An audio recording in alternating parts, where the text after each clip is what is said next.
shirkadda Al-Harbi ayaa soo bandhigtay dhismaha maktabadda Gandhi dhismahan oo noqon doona laba dabaq isla markaana laga hirgelinayo xarunta maxkamadda sare ee Jamhuuriyadda Soomaaliland oo lagu bedelay halkii hore uu ahaan jiray dhismihii maktabadda Gandhi oo ku yaala dhinaca koonfureed ee saldhigga dhexe taasi oo ahayd goob ciriiri ah oo aan ku habboonayn maktabadda. Shirkadda Al-Harbi ayaa bilowday dhismaha kadib markii ay ku guuleysatay tartan ay u gashay qandaraas ay baahisay guddida qandaraasyada Jamhuuriyadda Soomaaliland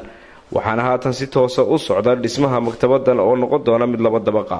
xubno ka mid ah mas'uuliyiinta xisbiyada qaranka siyaasiyiin iyo madax dhaqameed tiro badan ayaa si isku mid ah uga hadlay hadal maalmihii ugu dambeeyay ka soo yeedhay qaar ka mid ah siyaasiyiinta iyo shacabka Soomaaliland oo ka hadlayay maktabadda Gandhi. ugu horreyntiina gudoomiyaha saddexaad ee xisbiga UCID Mujaahid Cali Gurey ayaa si adag uga jawaabay hadallo ka soo yeedhay qaar ka mid ah odayaasha galbeedka Hargeysa isagoo sheegay inuu xal ka bixinayo wixii aflagaada ay ka soo yeedhay. haddaba Mujaahid Cali Gurey arrimahaasi ka hadlaya ayaa waxa uu yidhi waxaan aad uga xumahay oo aan xal ka bixinayaa aflagaada ahayd wixii aflagaada xalay aad tiifiyada ka arkayseen loo jeedinayay Al-Harbi iyo ilmo Faarax Harbi hadiyaadihii hanjabaadihii waxaan anigu aaminsanahay ninka wax aflagaadeynayo cid ma matashid adigu ayay kugu kooban tahay annagu kama hayno wax dhacdhaca iyo aflagaada ah ilmo Faarax xukuumadda wax ka iibisay xukuumadda u baahaysay. dhanka kalena Mujaahid Cali Gurey ayaa iftiimiyay qaabka shirkadda Al-Harbi ay la wareegtay dhulka iyo dhismihii hore ee Gandhi Library. ilmo Faarax Harbi haddii ay doonteen Gandhi ilmo Gandhi way ku gardareen manay doonana way nool cidda wax ka iibisay waa dawladdii bay haystaa maxaa dawladdii wax idinka iibisay wixii ay idinka iibisay u weydiisanaysaa xaq lagu mara ilmo Gandhi waa lagu dul iibiyey meesha iyadoo aan laga barixin oo aan dawladdii la heshin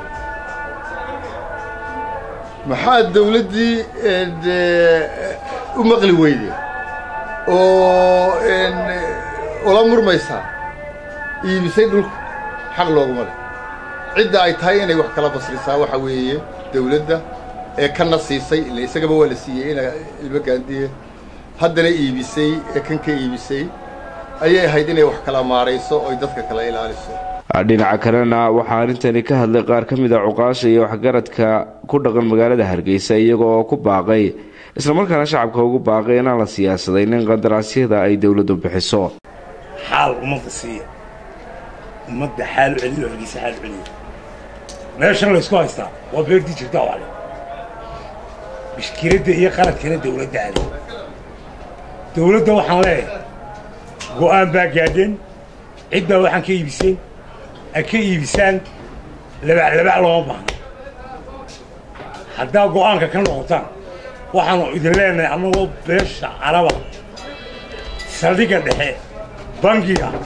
meeshan la leeyahay Gandhi baa intuu beerti jirta wali garabtaan looga baxo saad meel loo guranaya idina labada kastaba sheegaysaan xidda calanka yar bay naga dhaxeeya illa reereeyay ma waa xukuumaddu way bixin kartaa cidda doontana way siin kartaa hantideeda xukuumadda ka horreysay hantiyaha way bixiso qaar ka badan bay bixiso waxa la Gandhi meel ka wanaagsan bay xukuumaddu siin doonta dumeel doonayo